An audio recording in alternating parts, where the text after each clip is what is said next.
Well, joining us now via Skype is the man behind the Hursti hack, Harry Hursti, who's now part of the Clear Ballot group in Boston, Massachusetts. Hi, Harry. How are you? Pretty fine. How are you, Tony? Pretty good. We've actually completed our first ever nationwide automated election using a precinct count optical scan, or a PCOS machine, an optical scan reader. Now, very interesting here to discuss with you, Harry, because as we've seen in the documentary, you actually managed to alter the contents of a memory card that was used in another optical scan machine, a Diebold AccuVote count machine. How did you manage to hack that memory card? Was there any particular weakness that you tried to exploit? It's actually a very old trick.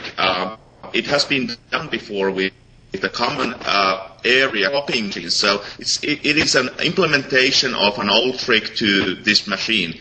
So it really is a question of having an unprotected data on a card and allowing the manipulation. So it would be great to say it was difficult, but it wasn't.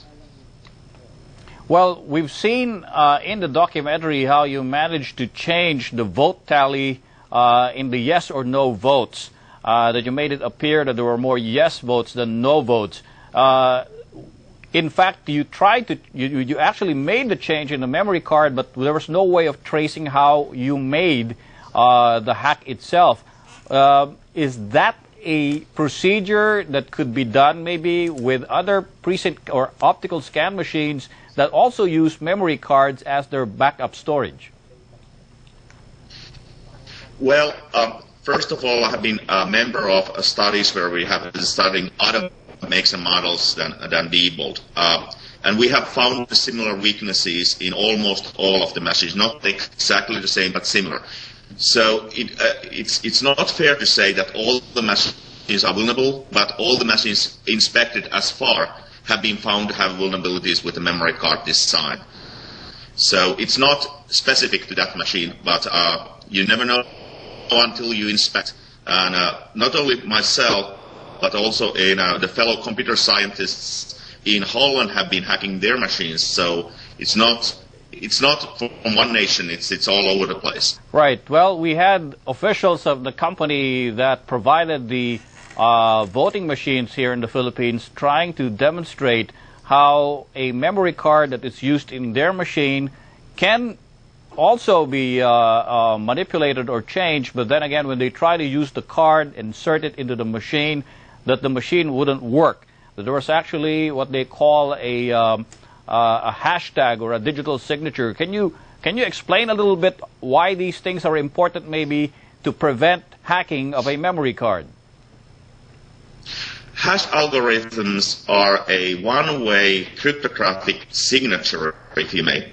The basic idea is that even the slightest of manipulation of the data have a wild difference in the outcome of the hash algorithm. So it's sort of kind of the avalanche coming down from the mountain, where if six can alter the whole avalanche. And so for that reason, when you have a suitably strong cryptographic algorithm protecting with a hash code data, it's very difficult to manipulate the data in either by error, honest error, or in a malicious way. It's a very good way of protecting data.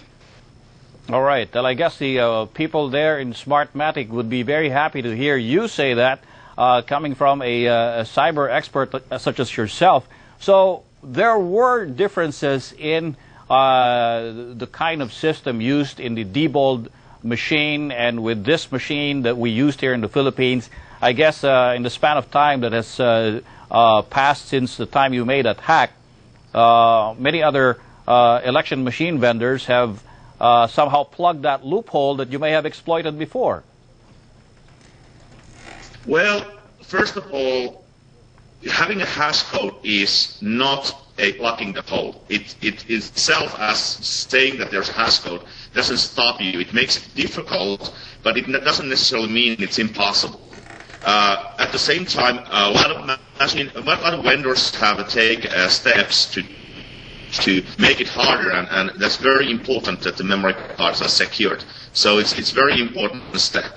However, it's more also very important to understand that hacking is not that dangerous in a paper-based system where you have an audit trail. So you can always also go back to the paper and hand count or count those papers with that alternative machine and find out what is the real result. It's really dangerous when you don't have the capability of auditing the results.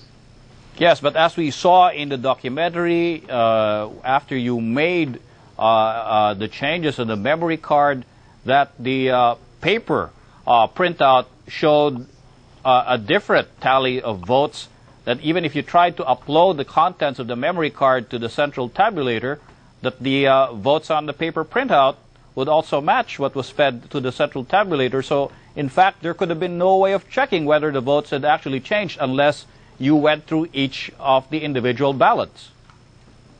That is exactly correct. That's the only way of catching that is to go to actual paper and go through it. Everything what the machine tells can be altered in that way. So you cannot trust the poll tape, you cannot trust the uploaded data. And you cannot trust the inspection of the memory card with other devices. It all can be played and make-believe.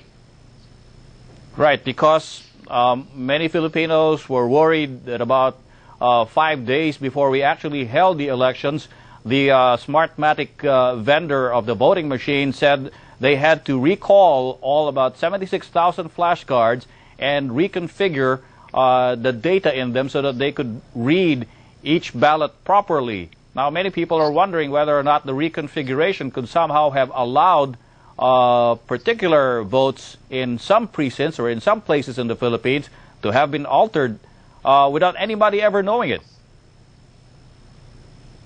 Well, you absolutely say right, unless there's an investigation and unless you inspect the cards before the election, it's hard usually to tell if something is going on. You have to remember that the original Hursti hack is self-destroying evidence. So if that methodology is applied to the memory card, in the normal course of the elections, the evidence is destroyed. And after the memory card itself, even to me, it would be looking exactly right. You cannot tell if something happened. Now, I would imagine, Harry, that you would have been so curious as to maybe have a chance to check the memory cards that we used here in the Philippines. I wonder if your services, maybe as a forensic cyber investigator, could also be tapped if maybe some of the losing candidates like Senator Mar Rojas would like to invite you to examine some of the election data that they had. Well, as always, these are things where I'm curious about everything, so arrangements are made. I can always take a look. Thank you very much, Harry, for talking to us from Boston. And even though all of our cameramen here are rooting for the Lakers, we also wish the Boston Celtics the best of luck. Thank you. Thank you for having me. Thank you, Harry.